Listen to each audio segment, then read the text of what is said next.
चलिए बढ़ते हैं आगे। आज एक दूसरी खबर भी थी जो पूरे दिन सुर्खियां बनी रही, वो थी दिल्ली के सीएम अरविंद केजरीवाल को लेकर। और सुप्रीम कोर्ट का जो रुख देखकर आज आम आदमी पार्टी को काफ़ी राहत मिली होगी, लेकिन दिल्ली के सीएम अरविंद केजरीवाल को जमानत के लिए भी इंतजार करना पड़ेगा। दरअसल केजरीवाल को लेकर सुप्रीम कोर्ट ने आज कई अहम बातें कहीं। ईडी से ऐसे ऐसे सवाल भी किए गए जिससे ईडी असहज हो गई। एक वक्त तो ऐसा आया जब ईडी के वकील ने यहाँ तक कह दिया कि अगर केजरीवाल चुनाव प्रचार नहीं करते हैं तो क्या आसमान टूट पड़ेगा क्या। सुप्रीम कोर्ट ने यहाँ तक कहा कि केजरीवाल आदतन अपराधी नहीं है, वो दिल्ली के चुने हुए मुख्यमंत्री हैं। देश में आम चुनाव चल रहे हैं, ऐसे में हम अंतरिम जमानत पर विचार कर रहे हैं। कोर्ट की ऐसी टिप्पणियों के बाद लगा कि शायद केजरीवाल के लिए आज का दिन शुभ समाचार लाएगा, लेकिन लंच के बाद कोर्ट ने एक और तारीख दे दी और जमानत पर सुनवाई तो पूरी हो चुकी है, लेकिन फैसले के लिए गुरुवार तक तो कम से कम इंतजार करना पड़ेगा। और हो सकता है कि अगर गुरुवार को कुछ नहीं आया तो अगले हफ्ते भी डेट जा सकती है। वैसे सुप्रीम कोर्ट ने कहा है कि अगला हफ्ता बहुत ही मुश्किल भरा होने वाला है। तो ये केजरीवाल को लेकर दूसरी खबर थी। अब पहला सवाल विवेक किससे करें, कौशल कांत जी के पास जाएं या फिर हम अपने विक्रम जी के पास आए? मुझे लगता है कि इस मामले में प्रेम कुमार जी का रिएक्शन सबसे पहले जरूरी होगा, क्योंकि प्रेम कुमार जी भी इस केस को उसी तरह देख रहे हैं। और आज काफी हलचल हुई है आज कोर्ट के अंदर, जिस तरह से जिरह हुई, जिस तरह से कोर्ट ने कहा कि अंतरिम जमानत, इंटरिम बेल भी हमारा अधिकार है, हम इंटरिम बेल हम का फैसला हम देते रहे हैं। और इसके अलावा बहुत सारी टिप्पणियां हुई जिस पर ये लगने लगा कि अरविंद केजरीवाल कभी भी बाहर आ सकते हैं या फिर आज उनको जमानत मिल सकती है। लेकिन बाद में ये मामला अचानक से पलट गया जब ये कहा जाने लगा कि interim bail as a politician कहीं लग्जरी के चश्मे से तो नहीं देखा जाएगा आने वाले समय में।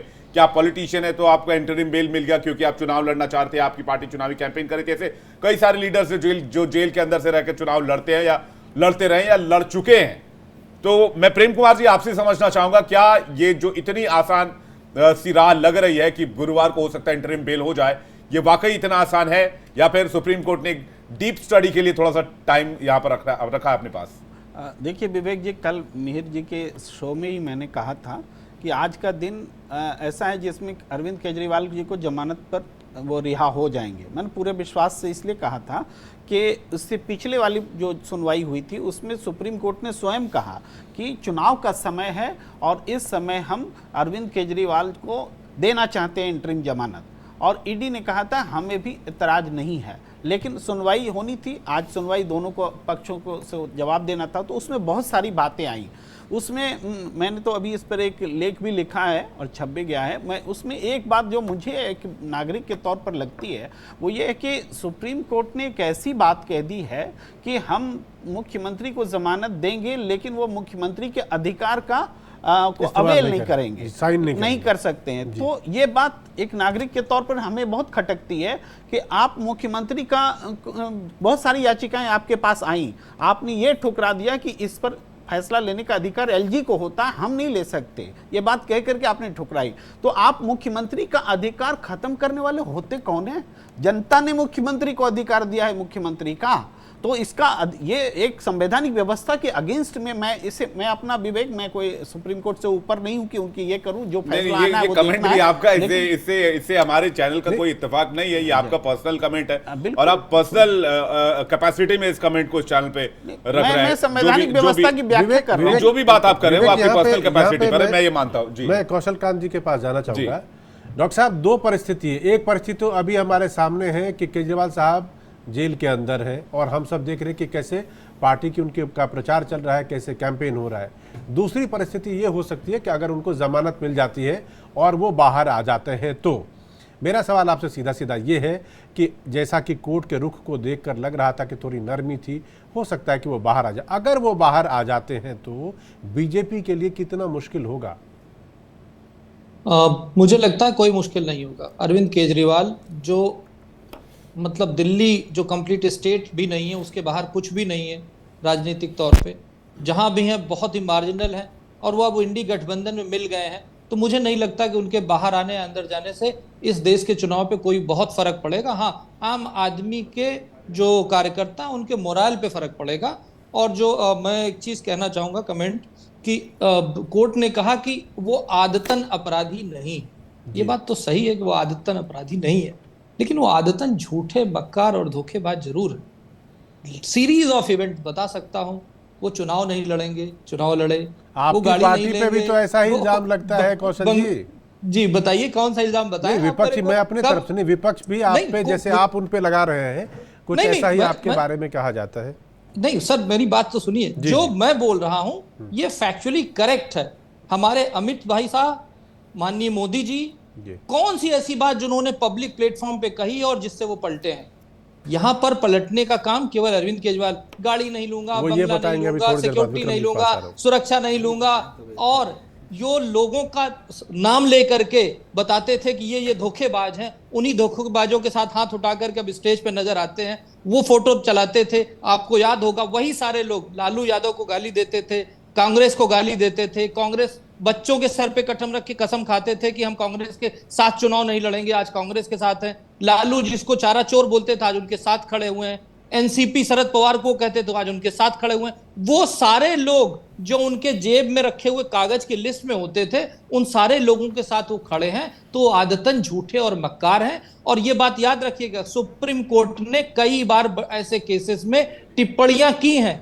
आप देखें सुप्रीम कोर्ट की हमेशा से टिप्पणी आरक्षण के खिलाफ रही, पर जजमेंट आता है तो फेवर में आता है, क्योंकि न्याय अलग होता है और टिप्पणी अलग होती है। तो न्याय यही कहता है कि जो झूठ बोलता है लोकतंत्र में, एक आदमी को नहीं, पूरे देश की, पूरे प्रदेश की जनता को धोखा देता है, तो ऐसे आदमी को तब तक न छोड़ा जाए जब तक पूरे पुख्ता सबूत ना हो। ठीक है, कौशल कांत जी आपके पास वापस लौटेंगे, विक्रम जी इसका जवाब देंगे। विक्रम जी, आप ही को केजरीवाल सुना के तो दिल्ली की सीट पर, शीर्ष सत्ता पर पहुंचे, सीएम बने, कहते थे सबको उठा के जेल में डाल दूंगा, और आज आप दोनों साथ हैं एक मंच पर, दोनों हाथ मिलाकर, हाथ उठाकर मोदी सरकार को चुनौती दे रहे हैं। देखिए, कोई बात निश्चित तौर पे केजरीवाल जी ने हमारे खिलाफ भी बयानबाजी की, और हमने भी केजरीवाल, जब ये लिखकर पॉलिसी हुई तो हमने भी उसकी शिकायतें दर्ज कराई। आप ही ने कराई थी ना सबसे पहले कांग्रेस पार्टी ने कराई, इसमें कोई शक की बात नहीं है।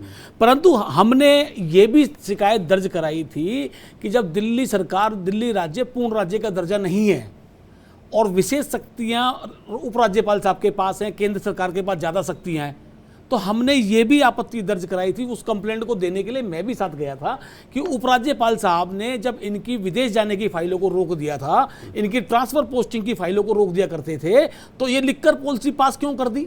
ये बहुत गंभीर विषय है। तो उपराज्यपाल साहब की भूमिका क्या रही इसमें? क्यों लिखकर पॉलिसी पास हुई? 150 से ज़्यादा इनके पार्षद थे, 7 इनके एमपी थे, 8 इनके एमएलए थे। जब ये लिखकर पॉलिसी पास की जा रही थी, क्यों नहीं वो सड़कों पे लौट गए? क्यों नहीं उन्होंने इसके खिलाफ प्रदर्शन किया? एक बार भी भारतीय जनता पार्टी के नेताओं ने इसका विरोध नहीं किया जब गली गली ठेके खोलने की बात हो रही थी। मैं कहना चाहता हूं कि उपराज्यपाल साहब के पास विशेष शक्तियां थी, लिखकर पॉलिसी को रोक देते, नहीं रोका गया। जो सोम डिस्टिलरी कंपनी मध्य प्रदेश के, जिसको टेंडर दिया गया, उस कंपनी से 2 करोड़ रुपए उसी दौरान भारतीय जनता पार्टी के अंदर चंदा ट्रांसफर किया गया। क्यों ट्रांसफर किया गया और भारतीय जनता पार्टी ने वो चंदा क्यों लिया? ये गंभीर विषय है, इस पे बहुत बड़ा संज्ञान लेना पड़ेगा। आज 2 दिन पहले हमने भी कल जाकर के हमने दिल्ली पुलिस कमिश्नर को भाजपा की शिकायत की है। तो आप कह रहे हैं कि बीजेपी भी आपके साथ मिली हुई थी उसमें? नहीं, मैं हमारे साथ क्यों बीजेपी मिली होगी? हम कहना चाहते हैं भारतीय जनता पार्टी ने उस समय उसका विरोध क्यों नहीं किया लिखकर पॉलिसी का? उपराज्यपाल साहब ने क्यों उसको नहीं रोका? उपराज्यपाल साहब की भूमिका की भी जांच होनी चाहिए।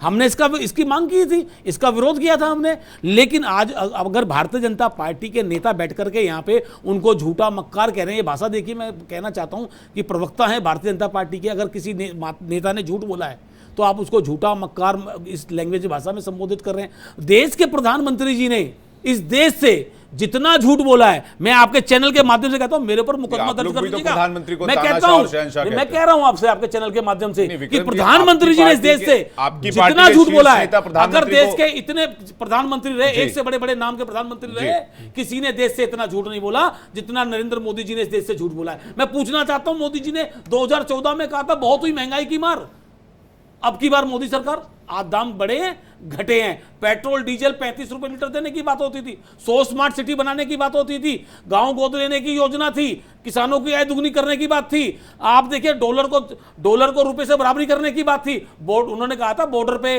दिक्कत नहीं है, दिल्ली में बैठी हुई सरकार में दिक्कत है। आतंकवाद के जितने मसले सरकार के दौरान हुए, मैं कहना चाहता हूं कि सरकार को शर्म आनी चाहिए। झूठ बोलने से पहले प्रधानमंत्री जी इस देश से पटल पे जितना झूठ बोलते हैं, किसी भी सभा में जाकर के देख लीजिए, प्रधानमंत्री जी ने एक मैनिफेस्टो के बारे में झूठ फैलाने की कोशिश की। मैं कहना चाहता हूं देश के प्रधानमंत्री जी, आप भारतीय जनता पार्टी के प्रधानमंत्री नहीं है, आप 140 करोड़ की जनता के प्रधानमंत्री हैं। देश से झूठ बोलना बंद कर दीजिए। मैं इनकी भाषा का प्रयोग नहीं करूंगा, झूठा मक्कार नहीं बोलूंगा, परंतु मैं झूठा जरूर बोलूंगा कि वो केजरीवाल को जमानत मिलनी चाहिए कि नहीं मिलनी चाहिए। विक्रम जी, आप मुद्दे से अब चले गए चुनावी रैली की तरफ। नहीं, मैं देखिए मैं कहता हूं कि जिस व्यक्ति कौशल जी हाथ उठाए को बैठे हुए कुछ कहना जब चाहते हैं। किसी व्यक्ति को जेल भेजने का एक प्रावधान है, किसी मुकदमे में दर्ज हुआ है, तो एक बेल लेने का भी प्रावधान है। आपने मैनिफेस्टो में भी तो कुछ वादा किया है ना, इसका क्या वादा है वो मैनिफेस्टो में, वो बेल दिलाने का? विक्रम जी, आप लोगों के मैनिफेस्टो में कुछ बेल दिलाने का कुछ वादा, कुछ प्रोविजन भी तो है कि हम बेल को लेकर सुनिश्चित करेंगे कि बेल जो है वो एक अधिकार की तरह हो। हमारा कहना यह है कि जिस प्रकार से मुकदमों में लोगों को फंसाया जाता है, उस सब की प्रक्रिया पे पूरा संज्ञान लिया जाएगा, कानून बनाया जाएगा। किस प्रकार से देश के अंदर जो आज एजेंसियों का दुरुपयोग किया जा रहा है, उससे लोगों को राहत मिल सके। बेल का कानून बनाया जाएगा, बेल दिलाने को बेल का कानून मैं आपको नहीं बोलूंगा। मैं बोलूंगा कि जिन लोगों को फंसाया जाता है, जिन लोगों के साथ राजनीतिहीन भावना से साथ मुकदमे दर्ज किए जाते हैं, उनमें कानून में कुछ ऐसा प्रावधान लाया जाएगा जिससे लोगों के साथ इनजस्टिस ना हो। जी कौशल जी, कुछ कहना चाह रहे हैं आप? मैं मतलब कहाँ से बोलूं। इन्होंने काम की बात कही तो काम पे बोल सकता हूं, इनके मैनिफेस्टो पे बात कर लेते हैं। हाँ, इनका मैनिफेस्टो ये कहता है कि ये सभी धर्मों को उसका पर्सनल मतलब धार्मिक अधिकार देंगे। इसका मतलब क्या है? क्या पर्सनल लॉ वापस लाएंगे? क्या मुस्लिम को सरिया कानून देंगे? पहला सवाल। इनका मैनिफेस्टो ये कहता है हर आदमी को प्यार करने और अपने हिसाब से रहने की आजादी देंगे। तो क्या लव जिहाद की बात कर रहे हैं? ये अपने धर्म के हिसाब से पोशाक पहनने का अधिकार देंगे। तो क्या ये बुर्के की बात कर रहे हैं? और मैनिफेस्टो का पेज नंबर 6 पढ़िएगा सर। आपके पेज नंबर 6 में यह कहा गया है कि कांग्रेस राष्ट्रव्यापी आर्थिक, सामाजिक, जातिगत जनगणना कराएगी और वेल्थ सर्वे करेगी। पेज नंबर 28 वो ये कहती है कि कांग्रेस कानूनी तौर पे ऐसे बदलाव करेगी जिससे कि लोगों की संपत्ति यानी मंगलसूत्र और उसके धन को वितरित किया जाए। और आपके राहुल गांधी ये कहते हैं कि जितकी संख्या भारी उसकी उतनी हिस्सेदारी। जो गलती भारत देश ने आजादी के समय में धर्म के नाम पे एक बार डिवाइड करके संख्या के आधार पे पाकिस्तान और बांग्लादेश दिया, तो क्या आप फिर वही दोबारा करना चाहते हैं? आपके ऊपर डाउट इसलिए पैदा होता है, मैं अपनी बात खत्म करूंगा, आपके लिए डाउट इसलिए पैदा होता है क्योंकि आपका जो पिछला इतिहास रहा है वो इतिहास ये कहता है कि 2050 में जब आप हिंदू मैरिज एक्ट लाए थे तो आप यूसीसी नहीं लाए थे तुष्टीकरण के चक्कर में। आप 1972 में शाहबानो केस जिसमें एक महिला के अधिकार को सुप्रीम कोर्ट ने सुरक्षित किया था, आपने कानून में बदलाव केवल मुस्लिम तुष्टीकरण के लिए किया था। आपने इमरजेंसी लगाकर जब पूरा विपक्ष जेल में था उस समय संविधान की आत्मा को बदलने का काम किया था, उसमें सेकुलर एंड सोशलिस्ट जोड़ने का काम किया था। आपने 1992 में माइनॉरिटीज कमीशन एक्ट बनाया और दो तीन नई माइनॉरिटी हिंदुओं से तोड़कर बनाई, जिसमें सिख बनाया, जैन बनाया और बौद्ध बनाया। कौशल जी सुनिए ना, आप मैं जानता हूं आपके पास सुनिए ना विक्रम भाई एक मिनट सुनो। आपके पास भी और आपके पास भी लिस्ट बड़ी लंबी होगी। सवाल ये था कि केजरीवाल की रिहाई को लेकर कि अगर उन्हें जमानत मिल जाती है और बाहर आ जाते हैं तो फिर क्या होगा? विक्रम जी आप बताइए, आप जो सरकार पे अटैक करते हैं, सरकार को घेरने की कोशिश करते हैं, क्या उससे एक नई धार मिलेगी अगर वो बाहर आ जाते हैं और कितना आपको फायदा होगा? निश्चित तौर पे अगर केजरीवाल बाहर आते हैं तो इंडिया गठबंधन के लिए मजबूती होगी। वो जाकर के प्रचार करेंगे। दिल्ली में प्रचार अभी शुरू हुआ है, 25 तारीख का चुनाव है, उनको मौका मिलेगा प्रचार करने का। लेकिन अगर वो बाहर नहीं आते हैं तो आम आदमी पार्टी को इससे नुकसान होगा। नहीं, लेकिन विक्रम जी मैं आपको एक अंदर की बात बताऊं, वो निकल के सबसे पहले कह रहे हैं पंजाब जाएंगे और पंजाब में कांग्रेस के खिलाफ प्रचार करेंगे। पंजाब में कांग्रेस को एक भी सीट नहीं आने देंगे, सबसे पहले पंजाब का रुख करेंगे। इस तरह की खबरें के हवाले से आ रही हैं। मैं कहना दिल्ली तो जो है सो है, दिल्ली जीत जाएंगे, कोई दिक्कत नहीं, जितनी सीटें हमें मिली है। वो कह रहे हैं पंजाब में कांग्रेस को रोकना बहुत जरूरी है। आम आदमी पार्टी के भगवंत मान बार बार कहते हैं देखिए, और मैं कहते हैं एक थी कांग्रेस कहानी चलाएंगे इस बार पंजाब में। कांग्रेस तो है और सदा रहेगी, क्योंकि वो देश की सबसे पुरानी पार्टी है, मजलूमों की, गरीबों की, दलितों की पार्टी है। ये जो पार्टी है ये किसानों की पार्टी है। अब कोई एक थी कांग्रेस कहे या कोई एक कहे, एक थी भगवंत मान बीजेपी इतना या क्यों एक थी नाराज आम हैं आदमी आपसे? वो भी आम आदमी पार्टी हम के इस नेता पे हैं। मैं इस पे ज्यादा ना बोलते हुए इतना जरूर कहूंगा कि कांग्रेस इस पे- पार्टी बहुत मजबूती से पंजाब में चुनाव लड़ रही है, और चाहे आम आदमी पार्टी नहीं, हो, आप आम आदमी पार्टी को पंजाब में रोक पाएंगे ये बताइए ना मुझे। बिल्कुल कांग्रेस पार्टी वहां मजबूती से बहुत आम अच्छा आदमी प्रदर्शन पार्टी कह करने रही है जा आप रही है। ग्राउंड पे है ही नहीं, कहीं पे भी दूर दूर तक नहीं है, और एक भी सीट पंजाब में आपके पास नहीं। चलिए आने देंगे 24 तारीख ज्यादा दूर, 4 जून ज्यादा दूर नहीं है, आते ही समय आपके सामने रिजल्ट होगा और आपको हम जल्दी आपके चैनल में बैठेंगे और उस समय बताएंगे कि हमारी कितनी सीटें कहां से कितनी आई है।